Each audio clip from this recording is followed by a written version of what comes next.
De esas personas que sí recurren a las pseudoterapias, ¿cuál dirías que son los mayores riesgos? No hay ningún ensayo clínico en humanos que haya demostrado que la dieta cetogénica es más efectiva para el tratamiento del cáncer que otra. Entre el 40 u 80% de los pacientes pueden cursar con caquexia y o sarcopenia. ¿Tiene cabida algún alimento ultraprocesado en este tipo de protocolos nutricionales? Es habitual que los tratamientos se frenen por la aparición de anemia. Aproximadamente el 50% de adultos mayores con cáncer mueren por la propia pérdida de peso y no por la patología. ¿Hay algún suplemento que tú creas que sí sería útil en cáncer? Hoy queremos hablarte de un asesino silencioso, uno que no discrimina edad, género ni fronteras. Cada año, cerca de 20 millones de personas en el mundo reciben su impacto devastador y más de 9 millones pierden la batalla. En nuestro país, afecta directamente a cientos de miles de familias. Atacará a cada uno de 2 hombres y a cada una de 3 mujeres. Este asesino es implacable, pero no invencible. Este asesino se llama cáncer. Para hablar del criminal contamos con Lucas Jurado, dietista nutricionista, máster en actividad física y salud y experto en nutrición y salud en oncología. Es doctor en biomedicina por la Universidad de Granada y recibió nada menos que el premio a la mejor tesis doctoral por la Sociedad Española de Ciencias Fisiológicas. Es docente también en distintos másteres a nivel nacional y colaborador de distintas empresas de nutrición, salud y ciencia. Bienvenido, Lucas. Es un placer tenerte aquí hoy. Hola a todos. Gracias a vosotros por la invitación y el placer es mutuo.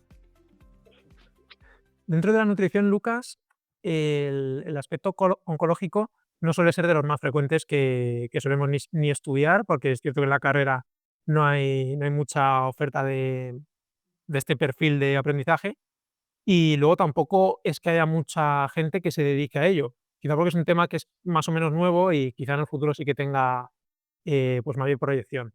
¿Por qué decidiste dedicarte tú a la nutrición oncológica? Pues realmente fue una sucesión de hechos que llevaron a que pues trabaje un poco más en este ámbito.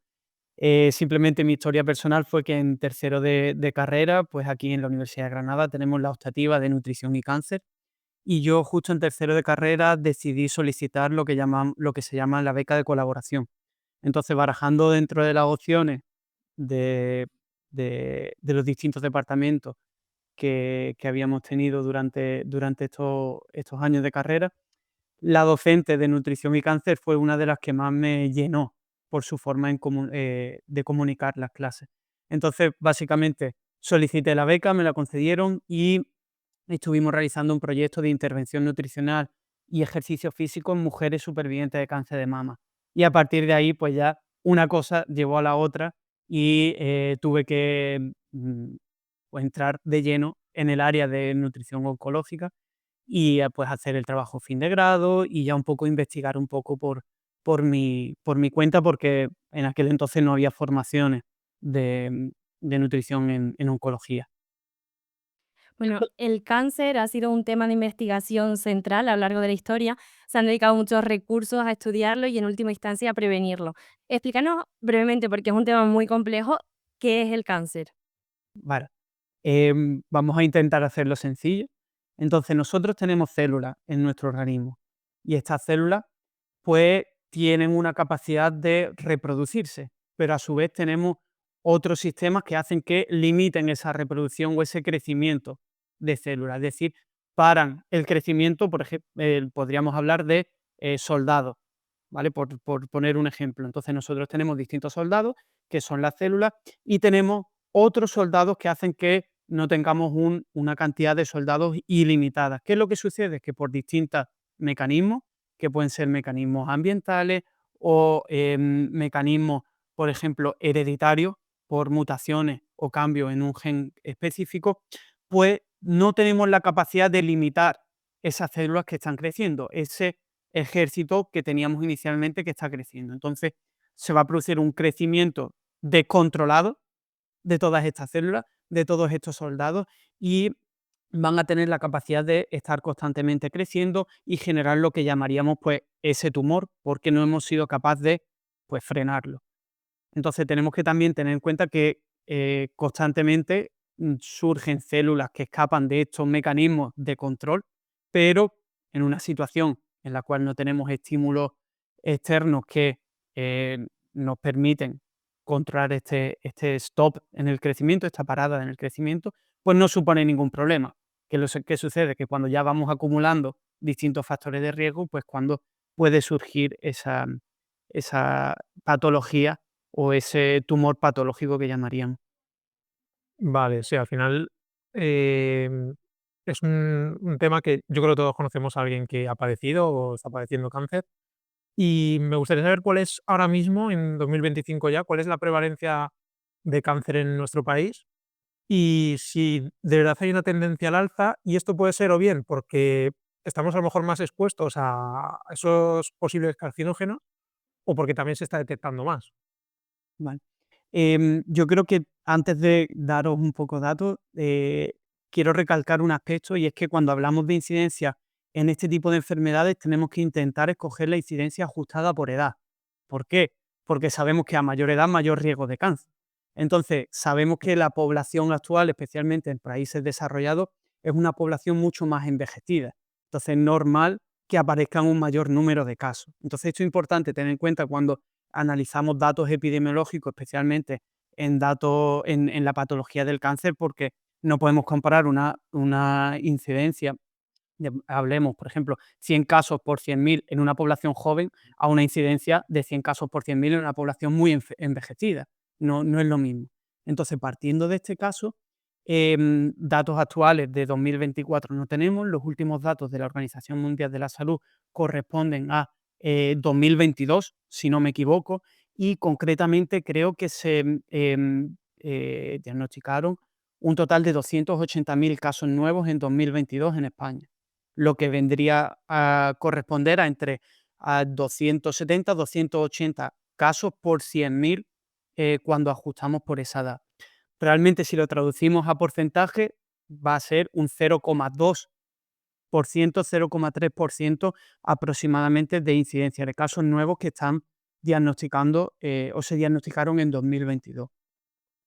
Y en cuanto a la incidencia, si se están diagnosticando un mayor número de casos, cuando vemos los datos ajustados por edad, esto no es del todo cierto. Realmente lo que vemos es que se ha incrementado en un 1% esta incidencia en mujeres y ha disminuido en un 0,1% en hombres.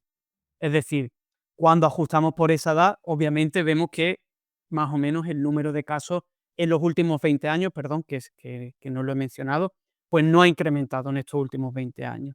Pero lo que sí creo que es relevante es la mortalidad, porque en los últimos 20 años ha disminuido en un 2% aproximadamente en hombres y en un 1,5% aproximadamente en mujeres. Entonces, más o menos la incidencia cuando ajustamos por esa edad es similar. Obviamente, si nos fijamos en números absolutos, está incrementando porque la población es mucho más longeva y por tanto tenemos un mayor número de casos. Y también los métodos de diagnóstico que tú hablabas, Mario. Vale. Y, respecto a este tema de hoy, que es más la nutrición, deberíamos distinguir primero esa nutrición enfocada a la prevención del cáncer y luego esa nutrición que ya se da al propio paciente de cáncer. Cuéntanos brevemente en qué se diferencian. Bien, al fin y al cabo, la definición de prevención es cualquier medida que va a evitar el riesgo de aparición de esta patología. Entonces, cuando hablamos de nutrición para la prevención del cáncer, se va a basar en tratar de disminuir la exposición a carcinógenos que están presentes en la dieta y tratar de mantener un adecuado estado nutricional para evitar posibles deficiencias y, obviamente, mantener una adecuada composición corporal, como va a ser pues, un peso corporal adecuado, menores niveles de adiposidad, etcétera. Entonces, estas van a ser las recomendaciones principales para evitar esa aparición. Pero una vez que el cáncer está presente, pues la película cambia por completo, porque ya tenemos unos tratamientos médicos y estos tratamientos médicos van a hacer que el paciente tenga lo que llamamos una vulnerabilidad nutricional. Y esta vulnerabilidad nutricional va a estar derivada tanto de los tratamientos, como mencionaba, que puede ser por el propio estrés que supone al paciente, como por la propia enfermedad, porque supone un síndrome, por ejemplo, de inflamación sistémica o, por ejemplo, en el caso de localizaciones tumorales del tracto gastrointestinal, pueden existir limitaciones a la hora de ingerir los alimentos porque hay una obstrucción, por ejemplo, del esófago. Entonces el paciente no puede deglutir con normalidad y, por tanto, la alimentación habitual se ve comprometida. Entonces, en estos casos tenemos que atender a todos los síntomas que está experimentando este paciente, y esto ya es, pues, un abanico enorme, depende de tratamiento, de localización tumoral y de cómo responda cada uno de los pacientes al propio tratamiento, y es un proceso dinámico. Es decir, la intervención que yo le paute a un paciente hoy, al inicio del tratamiento, puede ser totalmente distinta dentro de 2 semanas y va a ir cambiando a lo largo del tiempo. Ya. Sí, que al final, bueno, pues que viene, me imagino, influida por muchos factores, ¿no? Pues el estado nutricional, el tratamiento, cómo le haya sentado esa semana o los efectos secundarios, así que supongo que, como decía, pues que será muy volátil, ¿no? Que esa intervención habrá que irla modificando mucho. Bueno, queríamos hacerte otra pregunta que yo creo que es la que cualquiera se hace, o sobre todo alguien que haya tenido cáncer. Em, bueno, yo tuvimos la mala suerte de, mi mejor amigo tuvo cáncer y llegó, de hecho, o sea, murió cuando teníamos 20 años, o sea que, o sea, además, pues bueno, precisamente él era una persona, es verdad que a lo mejor su alimentación quizás no sé si era espectacular, pero era atleta de alto rendimiento, vamos, que era una persona muy sana. Entonces, no, yo creo que nos ha quedado a los que le conocíamos mucho este run run de por qué aparece el cáncer, por qué, ¿no? Pues que a veces hablamos de pues los carcinógenos, el sedentarismo, un montón de factores y esa impotencia de cuando ves a alguien aparentemente sano, ¿por qué aún así puede aparecer el cáncer? Ojalá poder responder a esa pregunta. Lo que perdonan incluso en los niños, ¿no? Podemos decir, porque al final son el mejor ejemplo de ello. Son células jóvenes Claro. O sea, de y no han en tenido este caso no sé si tiempo de incluso exposición a esos riesgos, vamos. claro, claro. Aquí, por ejemplo, no sé si en esta familia, pues, habría algún componente también genético, porque, por ejemplo, él tuvo, ya digo, o sea, a los 19 20 años y su hermano lo había tenido de bebé. O sea, que es un poco lo que dice Mario, ¿no? De cómo puede llegar a esos extremos.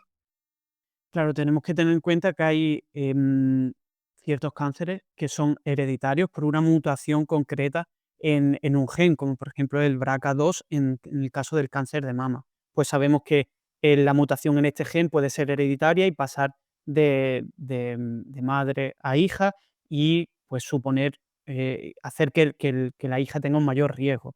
Entonces hay que estudiarlo.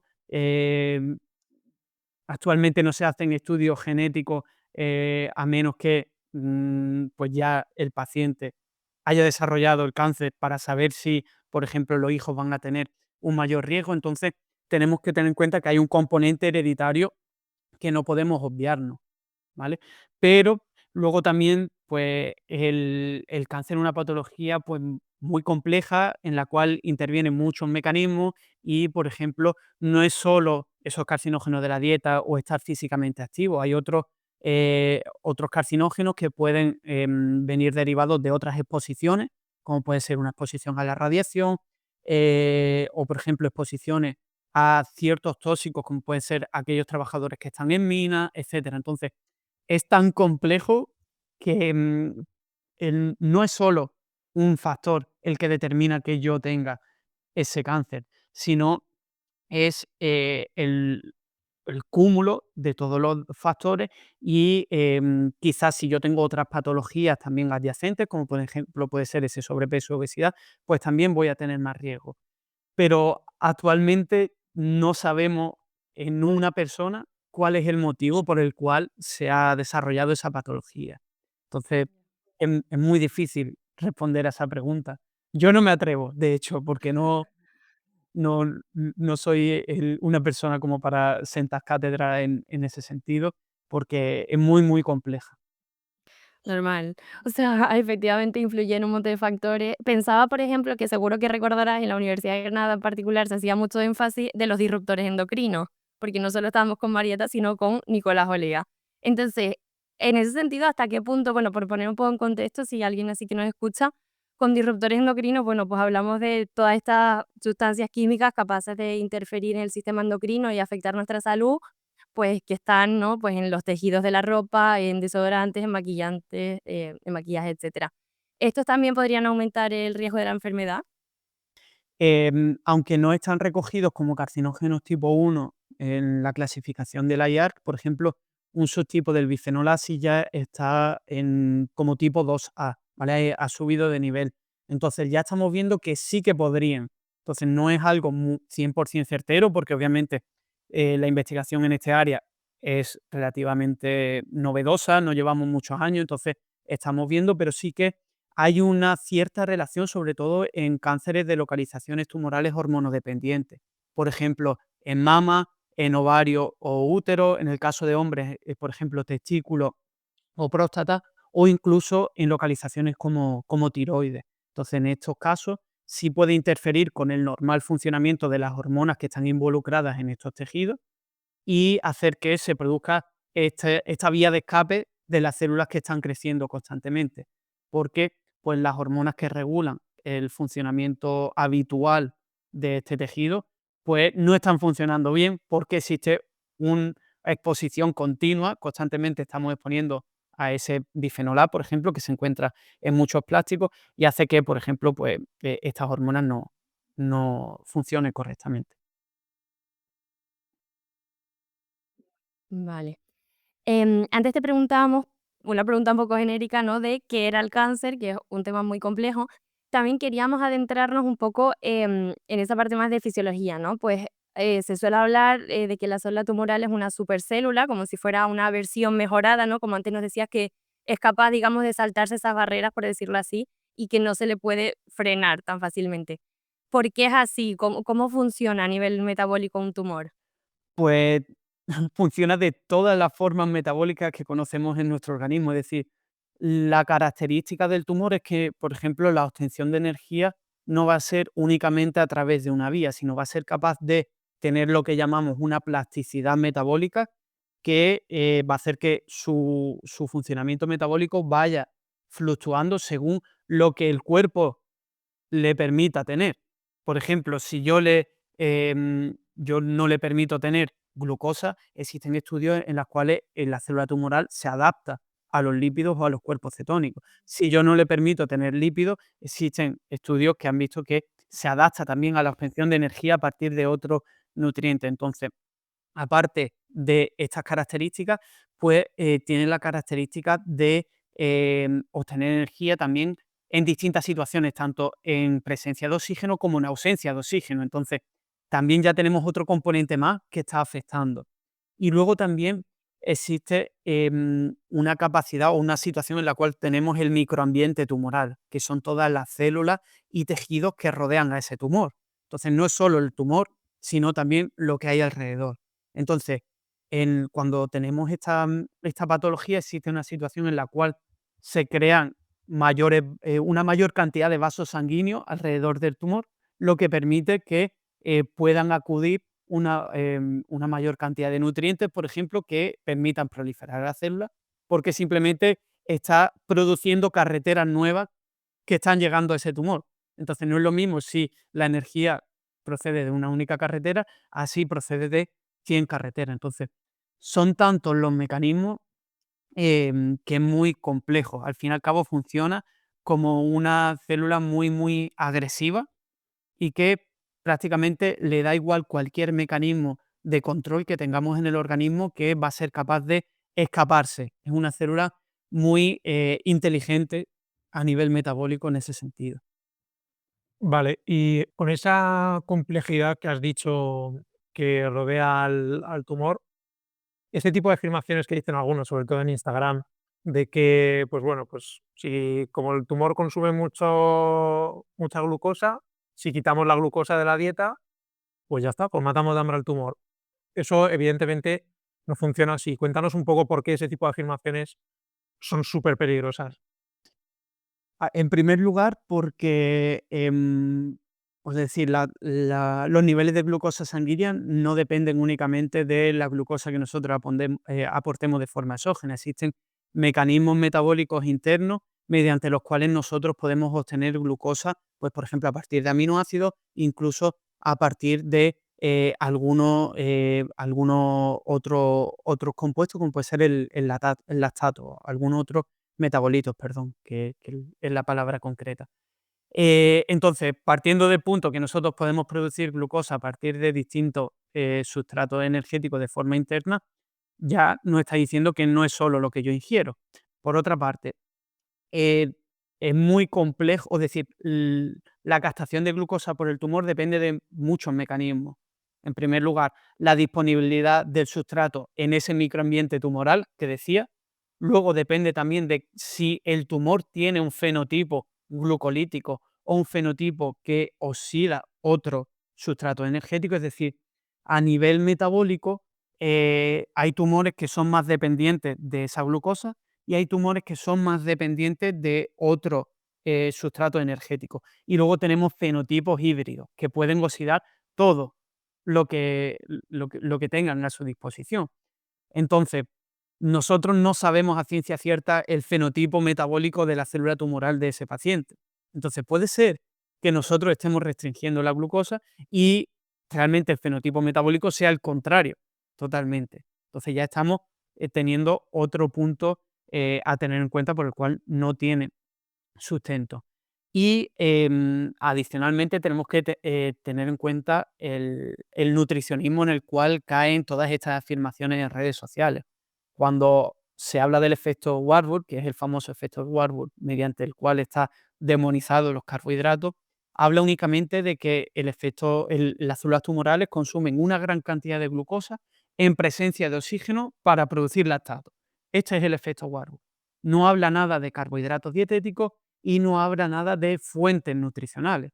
Entonces, si nos paramos a comparar un carbohidrato de la dieta procedente de frutas y verduras o legumbres con, obviamente, un carbohidrato de alimentos procesados, que además de esos carbohidratos de alimentos procesados sabemos que tienen grasa, sal, etcétera, pues obviamente no lo podemos comparar. Entonces, actualmente la evidencia epidemiológica y la evidencia de ensayos clínicos que hay en humanos es muy limitada. Es decir, no hay ningún ensayo clínico en humanos que haya demostrado que la dieta cetogénica es más efectiva para el tratamiento del cáncer que otra intervención, porque la mayoría de las intervenciones que existen son de un brazo, es decir, no comparan la dieta cetogénica con nada. Obviamente, si yo cambio la dieta de una persona que venía comiendo fatal y estoy interviniendo, pues va a cambiar. Y otro aspecto que tenemos que tener en cuenta es que el sobrepeso y la obesidad están estrechamente relacionados con la prevalencia de cáncer. Entonces, dietas muy restrictivas, como puede ser esta dieta cetogénica, o yo si cojo a un sujeto con obesidad, le pauto una dieta cetogénica, va a tener un menor apetito y va a perder el peso corporal. Entonces, ¿es realmente el beneficio por la dieta cetogénica o por la restricción calórica que estamos induciéndole y esa pérdida de peso o esa pérdida de adiposidad? Entonces yo creo que es tan complejo que surgen más preguntas que las respuestas que nos están dando actualmente los estudios. Pero podríamos hablar aquí. Claro, y siguiendo con este tema, el tema de los ayunos prolongados, que también es algo que, pues bueno, según el mismo perfil de gente, promete pues muchas ventajas y demás. No solo puede no ser valioso para el tratamiento, sino que puede ser contraproducente, ¿no?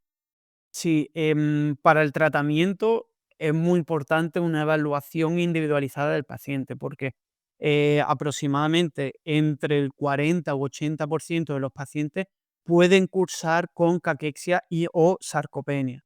Caquexia viene a ser la falta, comienza con una falta de apetito, con una anorexia, el paciente no tiene apetito y deja de comer por distintos motivos y comienza a perder peso a pasos agigantados y con esta pérdida de peso también se pierde una gran cantidad de masa muscular. Y, por ejemplo, aproximadamente el 50% de adultos mayores con cáncer mueren por la propia pérdida de peso y no por la patología. Entonces, algo a tener en cuenta. Si nosotros estamos recomendando ayuno a pacientes con cáncer que están cursando con esta falta de apetito, estamos limitando la ventana que tiene el paciente o las posibilidades que tiene el paciente para ingerir alimento. Entonces, es totalmente contraproducente. Ahora bien, partiendo de este punto, que tenemos que tener una valoración nutricional inicial para saber cuál es el estado. ir monitorizando de forma continua, como os decía, a lo largo del tratamiento, pues a lo mejor ahora mismo tiene apetito, pero dentro de un mes, pues ya no tiene apetito. Entonces ya tengo que dejar cualquier estrategia que implique una posible restricción calórica. Y aparte de esta evaluación inicial, sí es cierto que hay algunos estudios que están viendo que periodos de ayuno, no hace falta prolongado, no nos tenemos que ir a los extremos de 72 horas, sino periodos cortos de ayuno antes de sesiones de quimioterapia podrían mejorar la sintomatología gastrointestinal posterior a esta sesión, básicamente en náusea y vómito. Pero esto creo que si nos paramos a pensar en el mecanismo fisiológico es como cuando recomendamos a realizar la última ingesta antes de realizar ejercicio físico, pues al menos 3 horas antes la ingesta contundente. Claro, que tampoco es... sí. Y yo tengo una mayor cantidad de residuos a nivel gastrointestinal, voy a tener más riesgo de que si tengo esas náuseas, pues pueda vomitar. Entonces, bueno, hace falta estudiar un poco más los mecanismos, pero sí que podría tener algún beneficio en ese sentido. Pero lo que sí es muy importante, y quiero aquí recalcarlo, es que si se hacen estas estrategias, tienen que ser estrechamente monitorizadas por un profesional, por un nutricionista, porque podemos inducir una deficiencia en algún nutriente esencial y al fin y al cabo es peor el remedio que la propia estrategia del ayuno.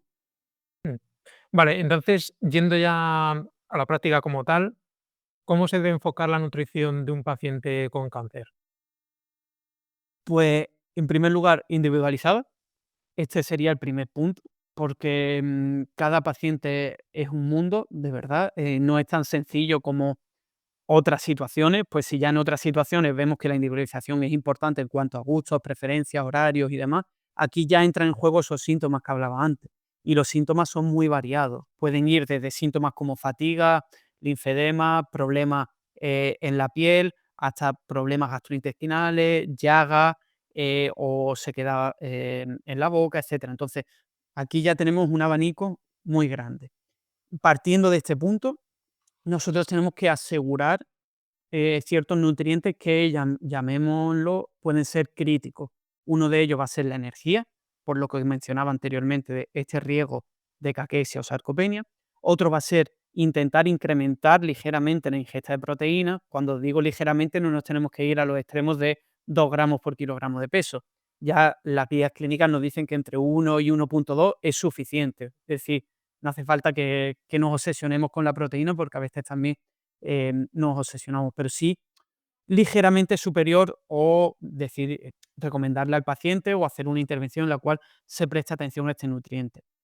Por otra parte, el omega 3 también va a ser muy interesante por los aspectos de regulación a nivel inmunitario, a nivel de la inflamación y también existen distintos estudios en los cuales la suplementación ha demostrado mejorar el apetito en pacientes oncológicos que tienen falta de apetito o mejorar también o disminuir, perdón, esa pérdida de masa muscular. Y una vez cubiertos a lo mejor estos puntos clave, combinándolo con una adecuada elección de alimentos, obviamente para asegurar suficiente cantidad de fibra, vitaminas, minerales y antioxidantes, principalmente a partir de alimentos de origen vegetal, pues ya vamos a tener que arreglárnoslas para ir modificando las preparaciones o la dieta según la sintomatología. Un ejemplo, uno de los síntomas puede ser estreñimiento y otro de los síntomas puede ser diarrea. Las recomendaciones dietéticas van a ser distintas. No podemos recomendar una misma planificación. Entonces, si esta semana el paciente cursa con estreñimiento, pero debido a mi intervención, como el sistema gastrointestinal no está funcionando correctamente, la semana que viene tiene diarrea, pues ya tengo que cambiar constantemente la intervención. Entonces, basándonos en tratar de cubrir los puntos esenciales que he comentado anteriormente, luego ya es una monitorización continua en la cual vamos modificando la alimentación si surge algún problema. Por ejemplo, también es habitual que los tratamientos se frenen por la aparición de anemia. Entonces, una adecuada monitorización de las analíticas puede hacer que yo haga ciertas modificaciones o intervenciones específicas si estoy viendo una disminución, por ejemplo, en los parámetros séricos relacionados con el metabolismo del hierro, para tratar de abordarlo correctamente. Entonces, bueno, es muy complejo y como decía al inicio, la individualización va a ser lo más importante porque, como os comento, cada caso es un mundo. Y día a día, ¿no? Individualización y día a día. Vale, y una pregunta así de respuesta breve, que a lo mejor alguno te va a acusar de que te paga la OMS, que no sé qué. Em, ¿Tiene cabida algún alimento ultraprocesado en este tipo de protocolos nutricionales? Porque imagino que, claro, si la persona necesita una ingesta adecuada y hay días, pues, que por lo que sea no, pues, no tiene nada de hambre o tiene demasiadas molestias en la boca y demás, habrá que tirar de alimentos densos en calorías, ¿no? Vale.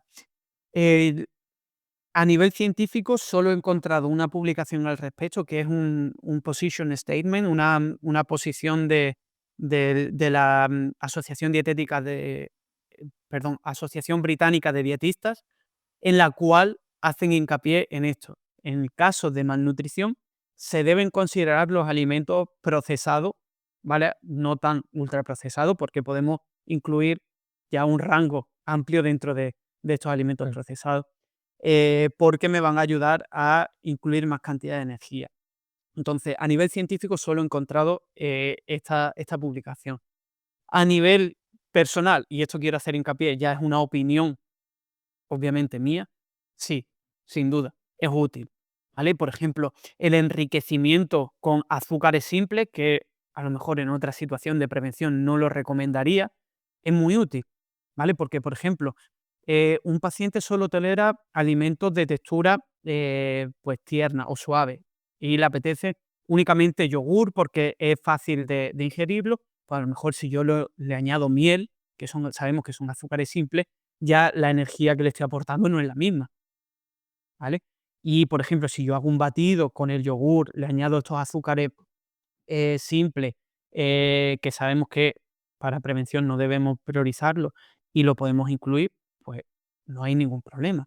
Y luego también preparaciones que sean más energéticas en el caso de que no quiera llegar a estos ultraprocesados. Pues, por ejemplo, pastelería y bollería casera, si no se puede, pues, por ejemplo, intentar buscarnos las opciones de los alimentos que hay a nivel comercial que se puedan escoger con mejor calidad, pero, por ejemplo, la energía que me va a aportar un trozo de bizcocho no la puedo comparar a la energía que me puede aportar un alimento, llamémoslo, pues, natural. Entonces, hay casos en los cuales, pues, si el paciente no está ingiriendo nada, me interesa que incluya algún alimento. De hecho, los suplementos orales nutricionales, que serían los batidos de distintas marcas farmacéuticas que conocemos, pues también son muy altos en energía y en azúcares. Vale.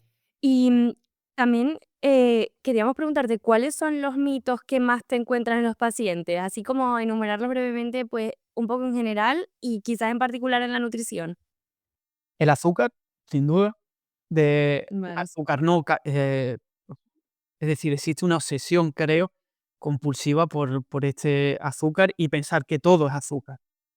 Madre mía. Simplemente por esto que estábamos mencionando anteriormente, la relación entre azúcar, el cáncer, etcétera. Incluyendo la fruta, incluso, ¿te lo dicen? Sí, sí. Hay frutas y cereales integrales también. Joder. Eso viene Pa todo eso Ay, viene todo de lo mismo, que es de las redes, de las tonterías del efecto Warburg, de no sé quién, no sé cuánto. y es del mismo lugar. Y ya digo, en general, carbohidratos, el miedo. Con verduras no pasa tanto, porque tenemos normal. la concepción, pues, como diría yo, de dieta de rata, de lechuga y cinta, ¿vale? Entonces, no veo tanto ese miedo, pero con frutas, sobre todo, sigue habiendo el mito del plátano, las uvas, el mango y la chirimoya, porque tiene mucho azúcar. Por ejemplo, Sí, claro, ahí sí que lo sigo viendo.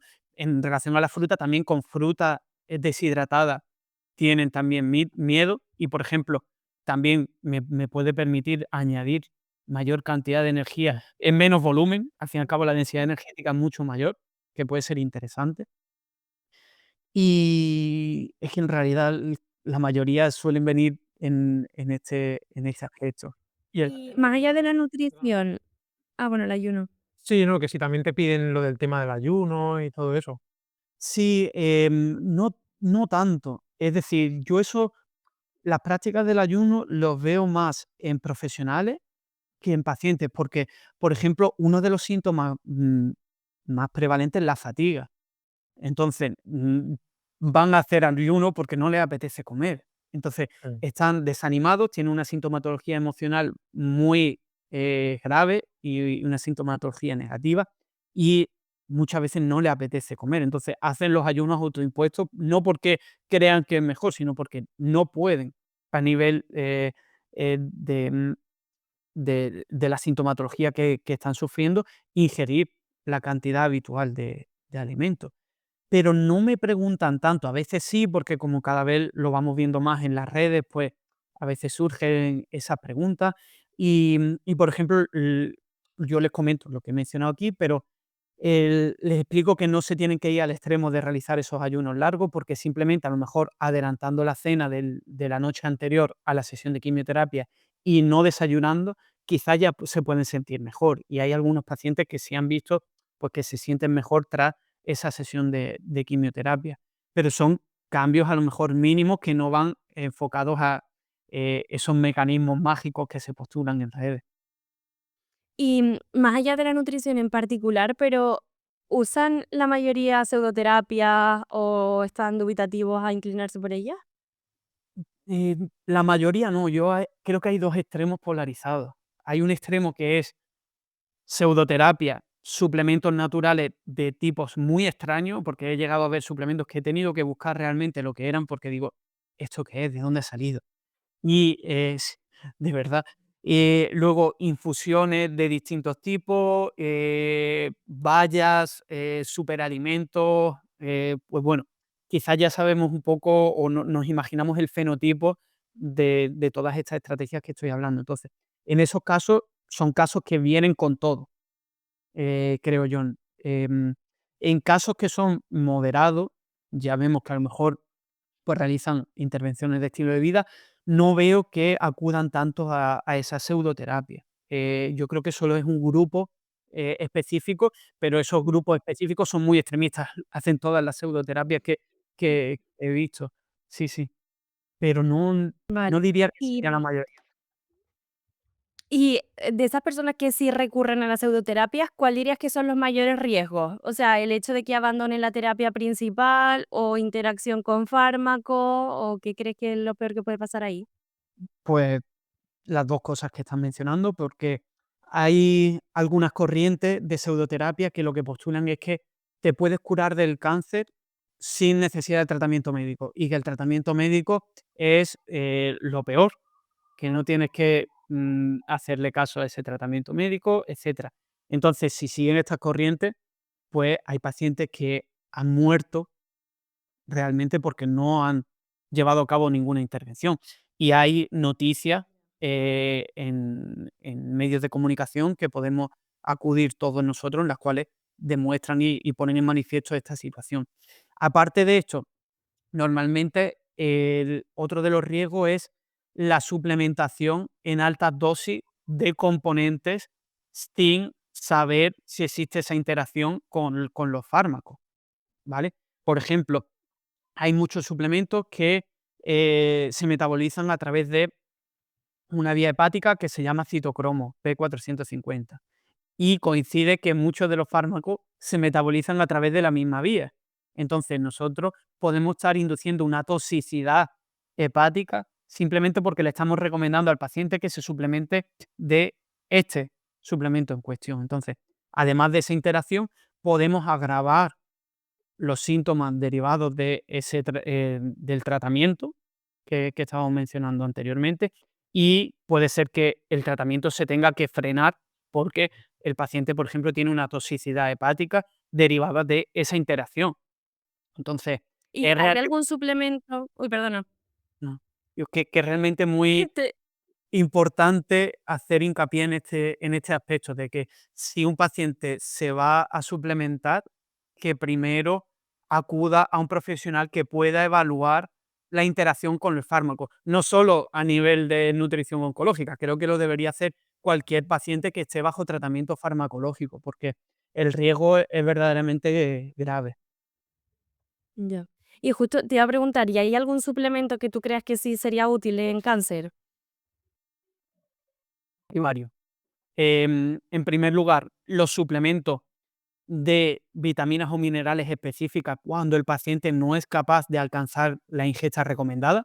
El ejemplo que estábamos mencionando antes de la anemia, pues si está teniendo deficiencia de hierro el paciente y no es capaz de realizar la ingesta recomendada de hierro, pues quizás puedo llegar a utilizarlo, porque tenemos que entender que la deficiencia puede ser no solo por una por una ingesta inadecuada, sino porque el paciente no sea capaz de absorber ese nutriente y por tanto alcance en menor medida la sangre o porque no se pueda fijar en los depósitos que tenemos o en las reservas que tenemos en nuestro cuerpo. Entonces podemos llegar a utilizarlo, pero únicamente si la deficiencia ha sido diagnosticada. Luego, omega 3 como mencionaba anteriormente, pues en situaciones en las cuales quizás la ingesta del omega 3 a través de alimentos sea complicada o no se alcance, pues podríamos incluirlo. También vamos a tener los suplementos orales nutricionales que comentaba anteriormente, no dejan de ser un suplemento, ya tenemos distintos tipos, con fibra, sin fibra, enriquecidos con ingredientes funcionales como omega 3 o vitamina D, etcétera. Y estos suplementos se pueden utilizar en el caso de que el paciente no alcance o no esté realizando ingesta sólida, porque no sea capaz, porque tenga alguna obstrucción en el tracto gastrointestinal o no tenga la fuerza o la voluntad de ingerir alimentos sólidos. Y luego también podemos utilizar suplementos que utilizamos en nutrición deportiva para potenciar la masa muscular, pero, perdón, en este caso en el paciente oncológico. Es decir, yo hago una reflexión muchas veces cuando doy alguna clase de nutrición oncológica y es que hacemos todo lo posible por incrementar la masa muscular en sujetos que simplemente van al gimnasio por estética. En cambio, en pacientes que están teniendo una pérdida de masa muscular, no lo hacemos. No, se nos olvida ese aspecto. Entonces, podemos trasladar muchos de los suplementos que utilizamos en nutrición deportiva a este contexto. Pues la creatina, el HMB, que en el caso de ganancia de masa muscular sabemos que no es útil, pero sí hay revisiones sistemáticas y metaanálisis que ven efectos positivos en situaciones oncológicas. Y, por ejemplo, el omega 3 en situaciones oncológicas también se ha visto que puede mejorar el mantenimiento de esa masa muscular. Y, obviamente, si el paciente no está alcanzando los requerimientos proteicos, pues proteínas, ya sea de suero o de origen vegetal, en el caso de que el paciente lo desee. Entonces ya aquí tenemos distintos suplementos. Y el último grupo de suplementos que creo que es útil son los suplementos enfocados a mejorar la calidad del sueño. Al fin y al cabo, es un aspecto que a veces también se nos olvida en estos pacientes. Estos pacientes tienen una sintomatología emocional, lo que puede hacer que la conciliación del sueño sea pues difícil y además pueden llegar a desarrollar pues problemas como estoy comentando, de descanso profundo, despertarse por las noches, etcétera. Entonces, suplementos que quizás utilizamos para tratar de mejorar la calidad del sueño en otras situaciones podrían utilizarse. En cuanto a evidencia, solo la melatonina se ha estudiado en pacientes con cáncer específicamente. El resto sería, como diría, una extrapolación a lo que sabemos que, perdón, puede funcionar en sujetos sanos a esta situación. Vale, esto, bueno, un poco el mensaje que has dado antes también, ¿no? Que cualquier tipo de consideración respecto a tomar suplementos, siempre con la ayuda de un profesional que sea el que lo decida para evitar también esas posibles interacciones, ¿no? Con los fármacos. Vale, pues vamos a pasar a hablar un poco del tema de la investigación y que nos cuentes un poco cómo es investigar en pacientes con cáncer, esos temas éticos que permiten desarrollar ciertos estudios, que permiten que no. em, en retrospectivo esos malos reportes que quizá pueda haber, pues, de la dieta por una posible culpabilidad, controles sin intervención por precisamente esta patología. Cuéntanos un poco en general. Pues yo creo que la limitación principal es la propia patología y los tratamientos. Es decir, al fin y al cabo, como es tan fluctuante, esto va a hacer que tu intervención quizás no la puedas continuar, porque ha surgido una sintomatología que no es compatible con tu intervención y ya tengas que finalizarlo. Entonces, existen muchas pérdidas experimentales a lo largo del proceso. Eso por una parte. Luego, también son pacientes que ya de por sí están sometidos a una gran cantidad de pruebas médicas, pues al fin y al cabo todas las pruebas médicas iniciales y las rutinarias que se les van realizando conforme va avanzando el tratamiento, y a veces son muy reticentes a participar en estudios de intervenciones en estilo de vida porque normalmente le hacemos un mayor número de pruebas y al fin y al cabo se sienten agobiados, no están con los ánimos suficientes como para someterse a estas pruebas. Entonces, eh, suele ser complicado el reclutamiento y tratar de convencerlo para ello. Entonces, es complejo el llevar a cabo esta investigación. Y luego, por ejemplo, lo que comentas de los controles, nosotros estamos teniendo realmente problemas porque pues sabemos la importancia de la alimentación y del ejercicio y cada vez más creo que la población está concienciada. Entonces, tener un control puro nos está costando muchísimo, porque de una forma u otra están teniendo una intervención de forma paralela. Al menos, no diría la totalidad de los grupos controles, pero más de la mitad sí que están teniendo la intervención. Entonces ya nuestro control se está viendo afectado. Entonces esto creo que también nos está limitando mucho y creo que, esta es mi opinión, el lo próximo que vamos a tener que hacer son controles activos o que tengan alguna intervención, paralela para tratar de evitar estas pérdidas, porque el la mayoría, pues, están haciendo algo y al fin y al cabo es importante, comparar nuestra intervención con otro grupo, sino porque vamos a saber qué mejora. ¿Mejora respecto a qué? Y comparado con qué, ¿vale? Estamos en una situación con muchos tratamientos, pero todo esto está afectando a la calidad de vida. Vale. Entonces, yo creo que va por aquí un poco los hándicaps que veo en investigación. Y sin meterte mucho en el tema, ¿cómo consideras que está en España, la ayuda, por así decirlo, para investigar, respecto a la nutrición relacionada con el cáncer? Em, en general, la investigación está mal. Eso, partiendo de ese punto de partida, lo único que de forma positiva, siendo optimista, todo lo que es patología oncológica suele tener una mayor posibilidad o probabilidad de financiación, porque al fin y al cabo es una patología pues muy sentida y grave, entonces suele tener mayor financiación que, por ejemplo, investigar en otras patologías menores en las cuales es difícil conseguir financiación, o por ejemplo en nutrición deportiva. Ya os digo yo que conseguir financiación pública para investigar en nutrición deportiva es muy complicado. Existen muy pocos proyectos a los que aplicar.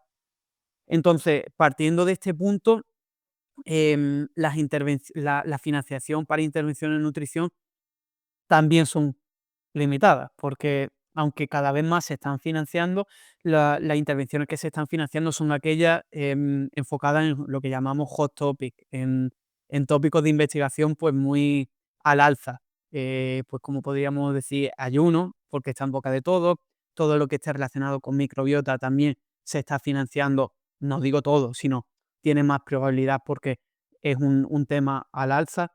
Entonces, bueno, hay que encontrar la opción para poder conseguir financiación que nos permita hacer tanto el proyecto como que pueda repercutir en la calidad de vida y el pronóstico de los pacientes. No solo consiste en pedir financiación por financiar un proyecto, sino que tenga una traslación real a la calidad de vida de estos pacientes. Claro. Y hablando de investigación, también queríamos preguntarte un poco más por tu experiencia personal, digamos, como comentamos al principio, hiciste el doctorado por la Universidad de Granada. Y bueno, quien esté un poco más o menos metido en el tema o que un poco le suene, sabrá que el doctorado tiene como muy mala fama, ¿no? Parece pues poco menos que, no sé, que te vas a suicidar en cuando empieces. ¿Qué tal? ¿Qué tal fue tu experiencia en este sentido? Eh, bueno, dos caras, ¿vale? Yo tuve, pues, dificultades para conseguir financiación inicial para realizar la tesis, entonces obviamente esto se implica una merma psicológica, ¿vale? Pero una vez que la consigues, pues tiene ese punto positivo de que ya has conseguido financiación y obviamente es una situación en la cual estás sometido a mucho estrés y estás con un deadline, con un límite en el cual tienes que acabar ciertas cosas con un plazo determinado. Entonces, bueno, tienes que ser una persona que te guste mucho, estar muy motivado por la temática y saber que, como dice mi mentor, no hay horario en el calendario cuando hablamos de investigación, porque a veces implica hacer esfuerzo que hay que considerarlo. Entonces, yo durante el doctorado no era consciente, sino a mí me vino el rebote emocional a posteriori, que es lo que suele suceder a veces, de que estamos con tanto estrés que no somos conscientes, no cuidamos la salud mental de los doctorandos. Y esto está más que demostrado que es una población de riesgo de depresión, ansiedad, etcétera. Entonces, si hay algún doctorando o alguien que se vaya que vaya a iniciar un doctorado, mi recomendación es terapia durante, no después. Madre mía. Y ánimo, ¿no? Mucho ánimo. No es todo tan malo. Simplemente que es una situación emocional que sucede también, por ejemplo, en opositores. Al fin y al cabo, es mucho estrés para alcanzar un objetivo y cuando ya lo he alcanzado es como que, vale, ¿qué sucede? Pero realmente, si eres una persona apasionada, son daños colaterales, o sea, no no hay ningún doctorando que haya muerto en los laboratorios por el estrés ni nada por el estilo, simplemente intentar manejarlo. Creo que Además de... ay, perdón. Di, di, di. No, que es algo que tiene que ser totalmente vocacional y hacerlo con todas las ganas del mundo, porque si no, mejor no hacerlo. Sí, eso, por ejemplo, nosotros también lo hemos visto en el laboratorio con compañeros que llegan y creen que quieren hacer el doctorado y luego se van por su propio pie porque ven la situación. Entonces, Em, si alguien se está planteando hacer una tesis, mi recomendación es primero ve a un laboratorio, adéntrate en lo que es investigación antes de decir voy a hacer una tesis, porque al menos vas a conocer el ambiente y vas a saber a lo que te sometes. Em, Porque, por ejemplo, a mí me ayudó. Yo comencé mis prácticas de carrera en un laboratorio, hice aparte la beca de colaboración que mencionaba y eso ya me dio unas pistas de, vale, esto es lo que hay en investigación. Entonces, aparte de vocacional, saber si te encuentras cómodo en esa situación, porque quizás dices, vale, yo esto no lo quiero, y es totalmente Ya. lícito, no hay problema. Ve al laboratorio, ve al psicólogo y luego, o sea, yo lo que me han lo que lo que me suelen decir, porque yo en principio voy a hacer el doctorado el próximo año, y un poco las recomendaciones que me dan es como asegúrate de que te guste el tutor y que te guste el tema, o sea, como que esos son como los 2 puntos más importantes. No sé si tú también lo ves así o si hay alguien que nos esté escuchando, además de ir al psicólogo, ¿le darías algún otro consejo? Em, el tutor es muy importante porque, bueno, pues en el ámbito de la investigación hablas con compañeros y demás, y hay tutores que pues no prestan atención a pues los doctorandos, no contestan email, no se presentan en reuniones y suelen ser pues situaciones difíciles para el doctorando que obviamente están mermando esta salud mental de que estamos hablando anteriormente. Entonces, aparte de ir al laboratorio, conocer al tutor y elegir y no tener miedo en decir, vale, no, que es que a nivel personal no conecto contigo porque he estado aquí Ya. y es que no me apetece. Y esto es algo que, por ejemplo, yo sí a mi doctorando le intento inculcar de que que yo tenga una relación social o personal con una persona y sea adecuada no implica que yo deba tener una relación profesional o me entienda con esa persona. Entonces, hasta que no trabajas con esa persona, pues quizás no sé si ese tutor es afín y demás. Mm. Entonces, por ejemplo, preguntar a gente del laboratorio que esté con ese tutor, oye, ¿cómo os encontráis? ¿Esto cómo lo estáis llevando? ¿Hay una atención suficiente? ¿Qué es lo que considera? Porque al fin y al cabo, es habitual que un director tenga más de un doctorando. Entonces, preguntar al resto de compañeros puede ser bastante útil. Y el tema, pues obviamente, al fin y al cabo la motivación va estrechamente relacionada con la temática. El investigar en algo que no te interesa, pues hace que la motivación se vea mermada y al fin y al cabo yo creo que la tesis no tiene que ser como medalla de, vale, he hecho una tesis por incrementar o aumentar mi grado académico, tiene que ser algo vocacional, como decía Mario, que te guste el tema y que realmente puedas hacer una investigación bonita, de calidad y rigurosa y aplicable a lo que quieras investigar. O sea, ya yo creo que también, esto es una opinión personal, el, esto del hacer tesis por medalla, pues no lo llego a entender del todo, porque te tiene que gustar la temática, como dice Paula. Entonces, aparte de eso, de lo que tú comentas, otro aspecto fundamental, creo que si alguien va a acudir a un grupo de investigación es saber el entorno, porque a veces hay entornos tóxicos dentro de la investigación porque es un ambiente muy competitivo y, vale, es que tú me pisas, yo te piso y es que tú has hecho esto.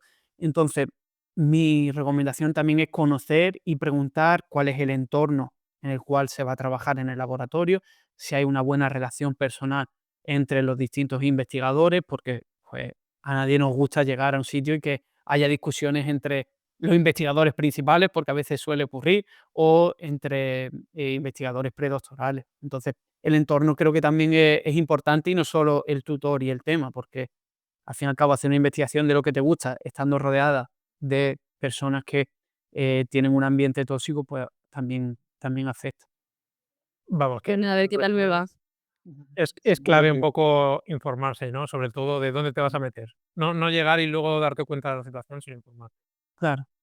Y yo Vale, creo que eso es fundamental, y que no tengan miedo en preguntar a me cualquiera. O parece sea, bien. que escriban email, preguntar. Ya cada vez creo que veo a gente joven haciendo esta estrategia de preguntar y que a cualquiera que conozcan del boca a boca seguro que van a poder obtener alguna recomendación. Eso es. Vale, y a modo resumen, ¿qué sensación tienes de lo que es la vida de un doctorando aquí en España?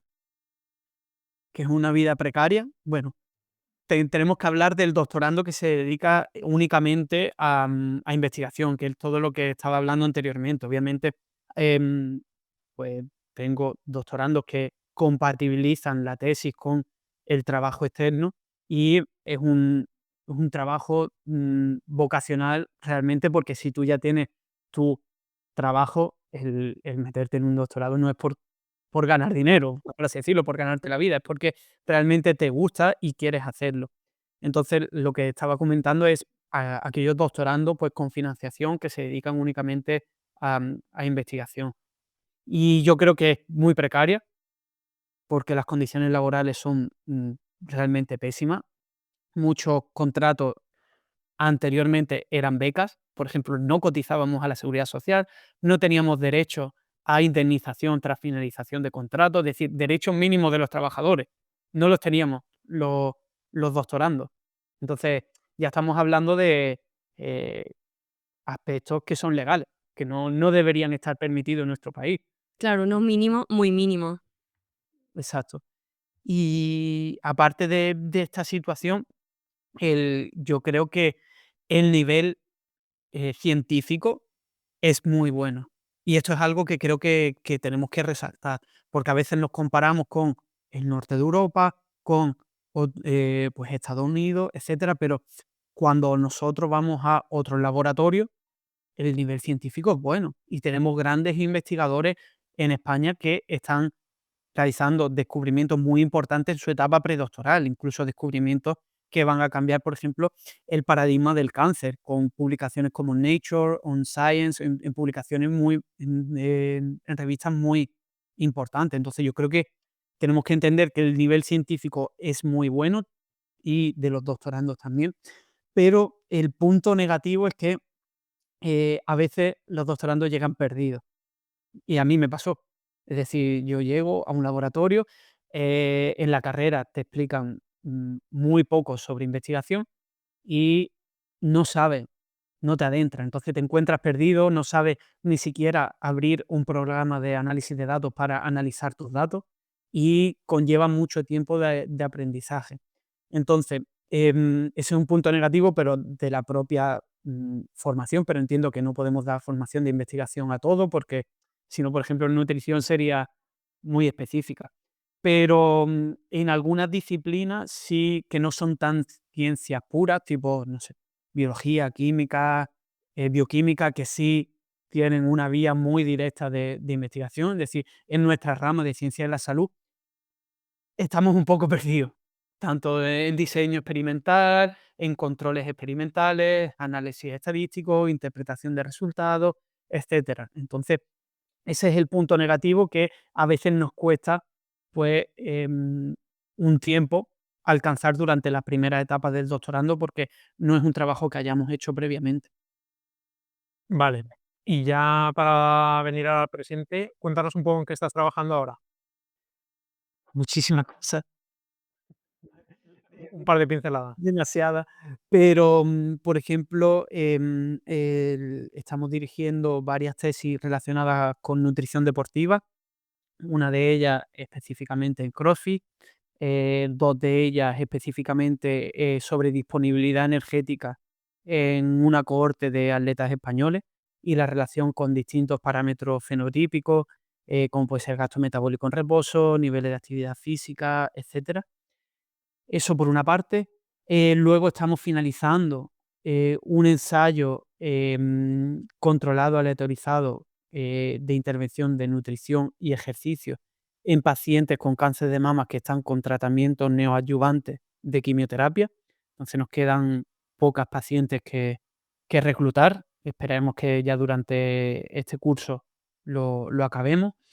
Y luego también conjunto con Juanjo Martín Olmedo, pues estamos trabajando con distintos parámetros de dieta y regulación de la glucosa, específicamente tratando de evaluar de forma precisa qué es lo que comen los sujetos en lo que llamamos condiciones de vida libre y cómo afecta a la regulación de glucosa con los glucómetros de glucómetros de monitorización continua.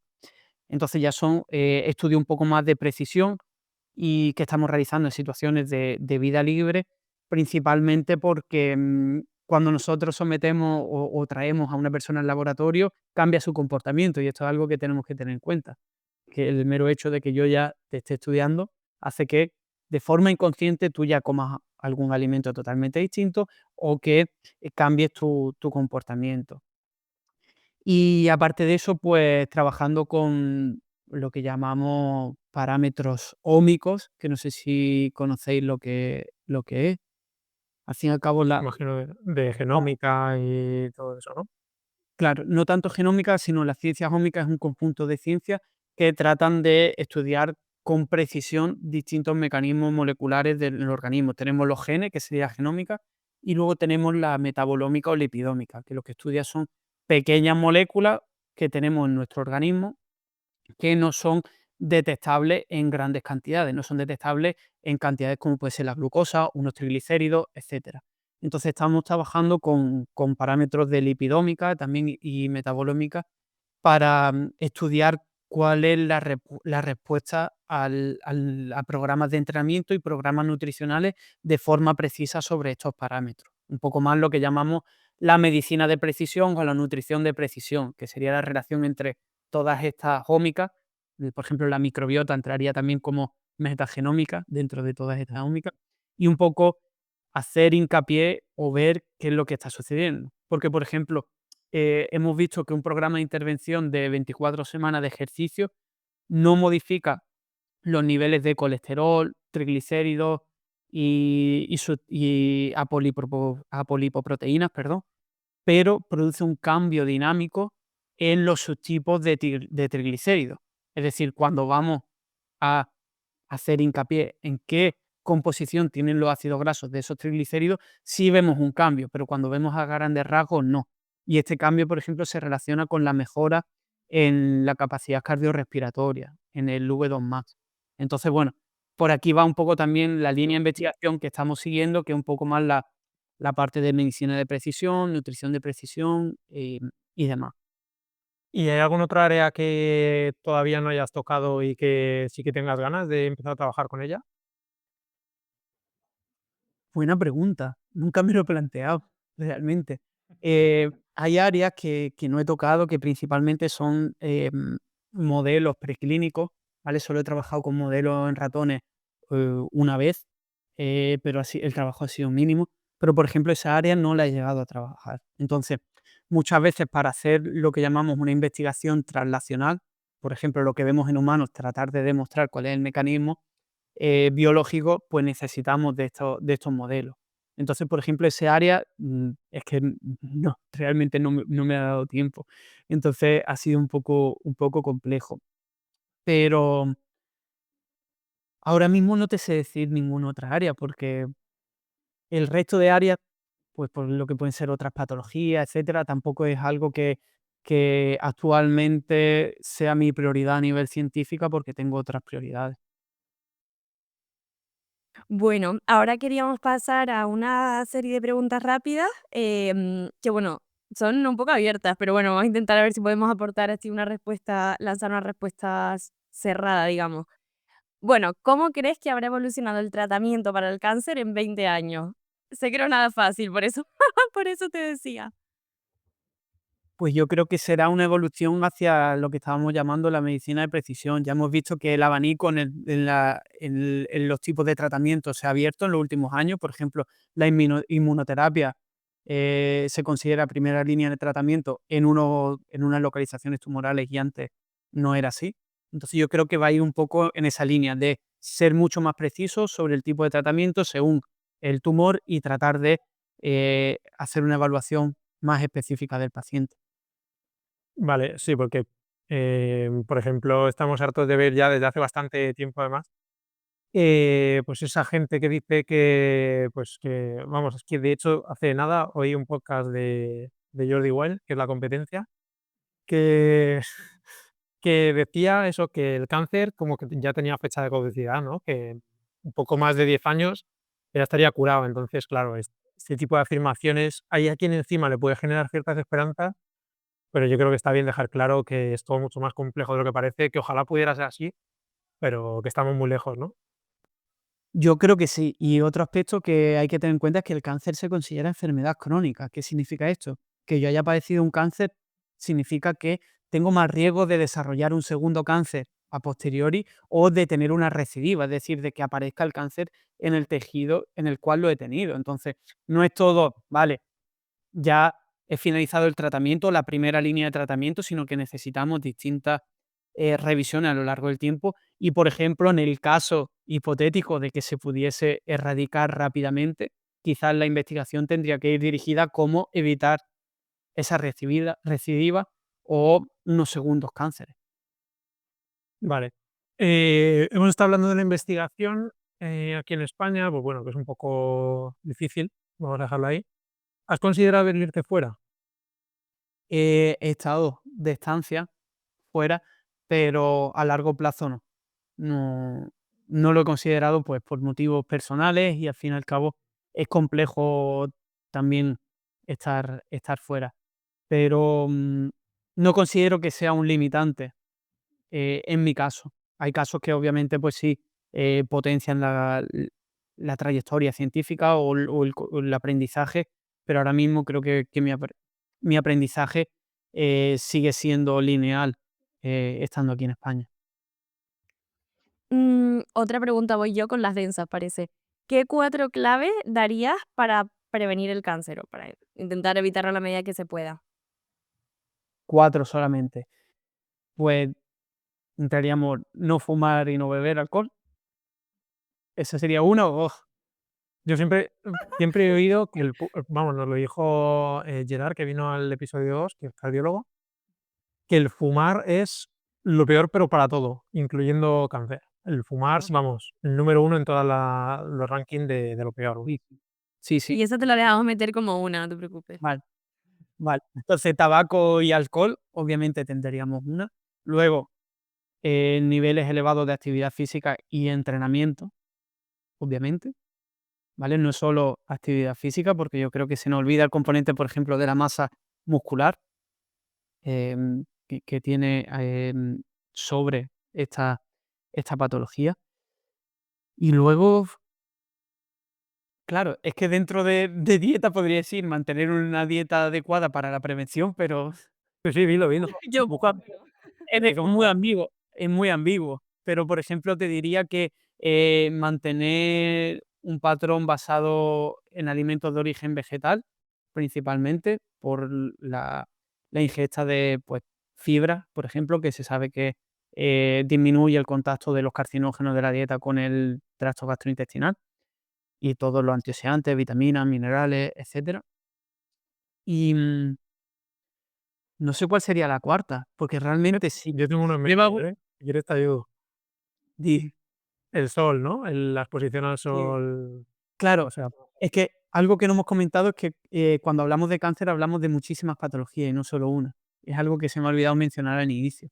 Y es que no todos los cánceres son iguales. Entonces, las patologías, los cánceres los podríamos identificar como muchas patologías que se engloban dentro de una misma porque crecen estas células que hablábamos anteriormente. Entonces, estaba pensando en estrategias que quizás interviniesen en la prevención de la mayoría de esos cánceres. Obviamente, el sol para el cáncer de piel es determinante y es el factor de riesgo, pero para todo es donde estaba yo intentando pensar, porque claro, iba a decir mantener un adecuado peso corporal, pero claro, ya si mi dieta es adecuada y trato de ser físicamente activo, tengo más posibilidad de mantener un adecuado peso corporal. Aún así, puede ser complejo, ¿y pero hay algunos alimentos que sí que puedan aumentar el riesgo directamente?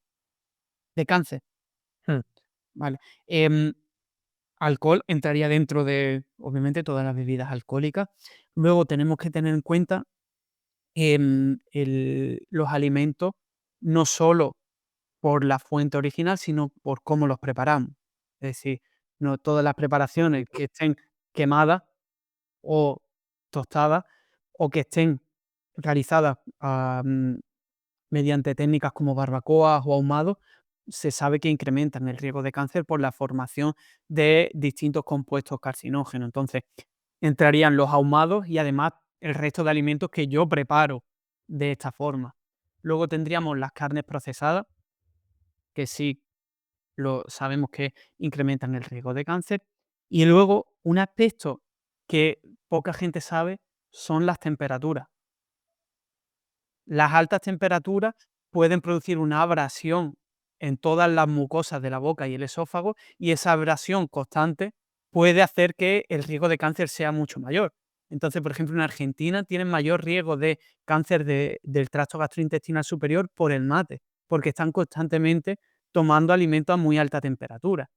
Entonces, simplemente pensar, cuando coméis una pizza y el queso está ardiendo, no sé si va a pasar alguna vez que os habéis despellejado el paladar de la boca, esos son mucosas que se están dañando. Si yo estoy dañando constantemente esa mucosa, es un estímulo térmico que puede hacer que se produzca ese daño en los genes de las mucosas de mi tracto gastrointestinal y yo desarrollé un cáncer. Entonces, las altas temperaturas también se ha visto que pueden afectar.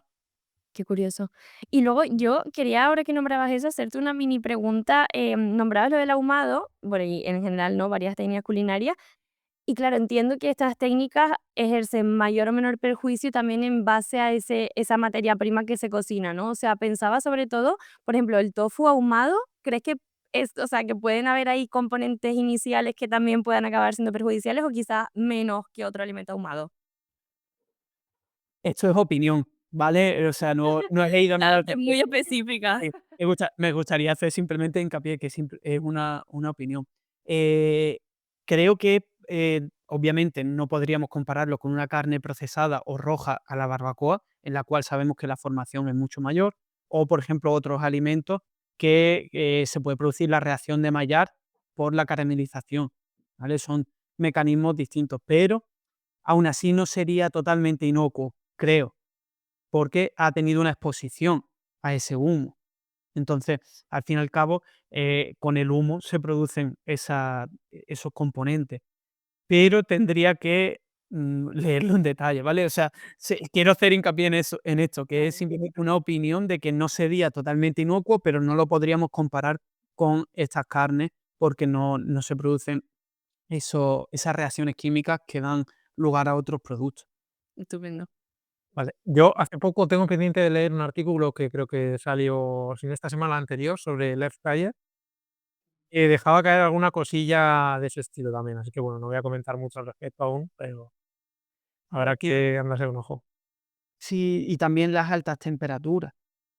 Dependiendo de la técnica, pues no solo lo ahumado o la barbacoa, el hecho de tostar el pan y que esté quemado también es perjudicial, ¿vale? O si yo me dejo la comida en el horno y se crean estas costras negras o Ya. esté quemado, es quemado. Aparte de la exposición al humo, entrarían todos los quemados. Entonces, en la air fryer también se puede producir estas costras o, por ejemplo, una reacción de maillar en algún alimento si yo lo cocino en esa air fryer. Entonces, no sé, yo tampoco lo he leído, pero a nivel conceptual podría tener sentido por la temperatura. Igual que las sartenes, ¿no? Por ejemplo, el típico quemado que se va quedando y quedando y quedando, y si a lo mejor no lo terminas de lavar bien o la sartén tiene mucho tiempo, eso es potencialmente cancerígeno, ¿no? Claro, sobre todo las de teflón, las sartenes de teflón dañados que se van abriendo, pues, se ha visto que tienen componentes que pueden suponer un riesgo. Entonces, si una sartén está dañada, es mejor tirarla. ¿Qué sucede cuando ya es sometido a la sartén a altas temperaturas, se forman las costras y se van abriendo?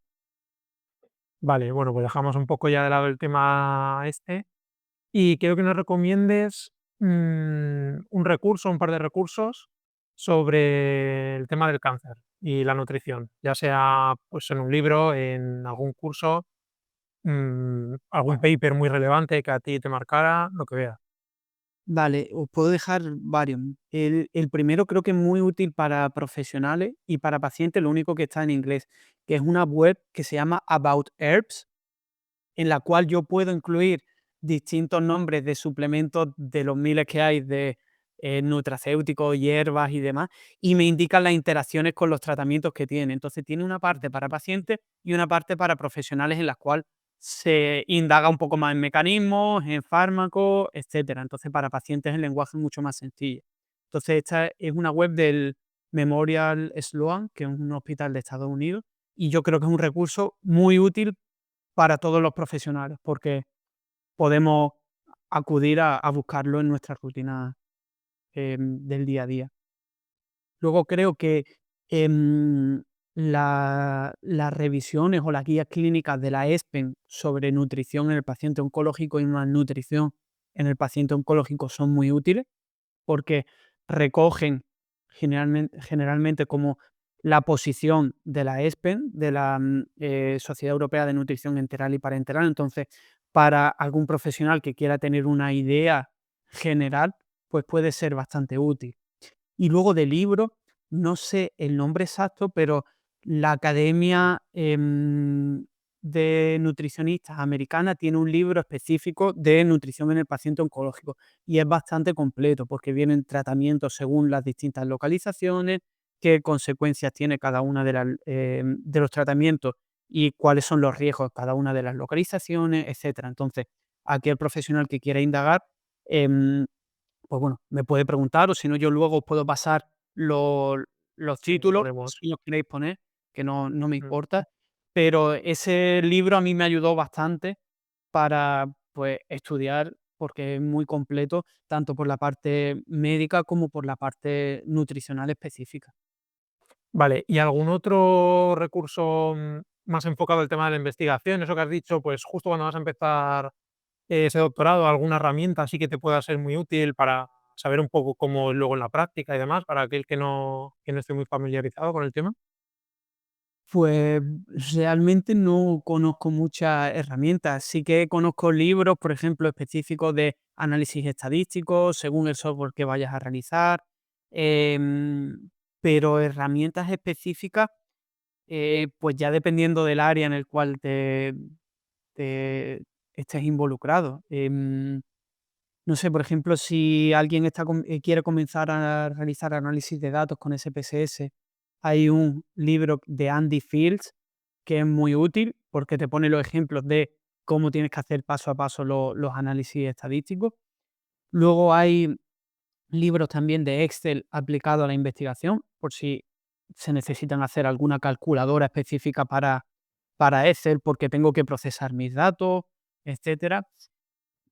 Y más allá de eso es que yo creo que ya la investigación también está girando un poco a utilizar muchos códigos de bioinformática para mecanizar muchos de los procesos, o al menos eso es lo que estamos haciendo nosotros en nuestro laboratorio, de automatizar los procesos porque así reducimos el error humano que tenemos, por ejemplo, a la hora de pasar los datos. Y, por ejemplo, también otra recomendación es subirse al carro de la inteligencia artificial, porque puedes, no para que nos hagan todo, pero, por ejemplo, lo que estaba comentando de la bioinformática o la programación, pues es bastante útil, porque me ayuda a modificar los códigos o qué es lo que tengo que ir modificando si no sé nada. Ya. Hay un podcast que si a alguien le interesa que nos lo comente por aquí, yo se lo mando porque ahora no me acuerdo exactamente cómo se llamaba, que lo hacen doctorando y es un poco contando la experiencia, tipo ventajas, pros, contras. O sea, yo porque le he dado mil vueltas y por eso me he escuchado ya hasta este podcast. O sea que si alguien está ahí dubitando, pues que nos pregunte. Y por último, Lucas, te queríamos preguntar a quién nos recomendarías que trajéramos al podcast. Uf, buena pregunta. Yo os diría Adri Castillo. ¿No lo has dicho? ¿El qué? Ya nos lo han dicho. Ya lo he dicho, tiene que ser. Pues podéis traer eh, de cualquier área, Sí, o sea, de salud, nutrición, ciencia, pero sí. ¿vale? Por ejemplo, es que, claro, yo tiro mucho para casa, el, el punto negativo. Pero, por ejemplo, em, de salud hay una chica en Sevilla que se llama Patricia Altea, que investiga sobre cáncer en los mecanismos que estaba mencionando anteriormente, que yo creo que es muy interesante. Y luego, como decía, un poco barriendo para casa, Borja Martínez Telle, sin duda, os lo recomendaría. Seguro que em, puede hablaros mucho de toda la investigación que realiza sobre microbiota, tejido adiposo marrón y además hay investigación que realizamos en conjunto. Entonces, por eso decía que estoy un poco sesgado en ese No, hombre, sentido. son muy buenas recomendaciones, sí, Claro. sí. Anotados. Y, bueno, podría hacer una lista muy simple. Vale, genial. Bueno, pues ya con esto acabamos y me gustaría decir, al igual que dije en el episodio 2 con Gerard, que hablé un poco del papel del médico, un poco en defensa, hacerlo también con los oncólogos, ¿no? Porque al final es una vergüenza, la verdad, que la gente llegue, que no es culpa de la gente, pero bueno, que llegue a ti, que eres un profesional de la nutrición en ese tema y te empiecen a decir que por qué no les quitas la fruta, ¿no? Porque puede ser malo. Entonces, bueno, pues hacer un pequeño llamamiento a que la gente por lo menos tenga 2 dedos de frente, que si oye a alguien prometer ese tipo de cosas, que por lo menos dude y que pregunte a alguien que sepa de verdad y, pues, dejar un poco de lado a todos estos magufos que al final pueden hacer muchísimo daño, ¿no?, a la gente y a sus familias. Sí, eso por una parte, que me parece un comentario necesario de, de que se tiene que dudar. Y luego también yo creo que es muy importante em, hacerle ver a la gente de que acudan a un profesional que esté especializado. Es decir, que pregunten si tiene experiencia en paciente oncológico o en cualquier otra disciplina, ¿vale? No tiene que ser únicamente paciente oncológico, sino que no tengan reparo en preguntar y en pedir evidencias de que tienen esa experiencia, porque al fin y al cabo se van a poner en manos de un profesional en una situación delicada y obviamente si el profesional ya tiene experiencia, pues mucho mejor. Y yo esto siempre lo digo también en mis clases, y hago la pregunta, comparándolo con los médicos. Y digo, uno, ¿te dejarías operar a corazón abierto por una persona que no sea médico? Todo el mundo respondería que no. Y dos, ¿te dejarías operar a corazón abierto por un médico que no sea cirujano? Igual que existe la especialización en medicina, también podemos entrar en la experiencia, no tenemos un MIR o una especialización concreta, pero sí un bagaje o una experiencia en ciertos pacientes. Entonces, que no duden en acudir a, uno, dietistas nutricionistas, y dos, que tengan esa experiencia en la patología en cuestión, ya sea la patología que sea. Sobre todo por alejarnos de esas corrientes que comenta Mario. Muy necesario este comentario también. Pues bueno, con esto sí que cerramos. Lucas, si alguien quiere conocerte un poco más, ¿dónde pueden encontrarte? Pues mi Instagram, Lucas Jurado Nutrición. Si queréis ver qué es lo que hacemos de investigación, también por ResearchGate, que para quien no lo conozca es una red social en la cual los investigadores pues subimos nuestras investigaciones. Es como si fuese el LinkedIn investigador, o donde nosotros subimos nuestros posts. Y esto también es una recomendación para todo el mundo. Si alguien quiere estar al tanto de lo que hacen distintos investigadores, pues cualquiera se puede hacer una cuenta y simplemente seguir a los investigadores que os interesan. Entonces, aquí también una, una recomendación para todos. Y luego también, pues, por Twitter o PubMed podéis seguir publicaciones que vamos realizando, pero tampoco suelo ser muy activo en redes sociales. Bueno, pues ya sabemos entonces en Instagram, Lucas Jurado Nutrición. Así que bueno, Lucas, muchísimas gracias. Nos ha encantado, ha sido súper enriquecedor y ha sido un placer contar contigo.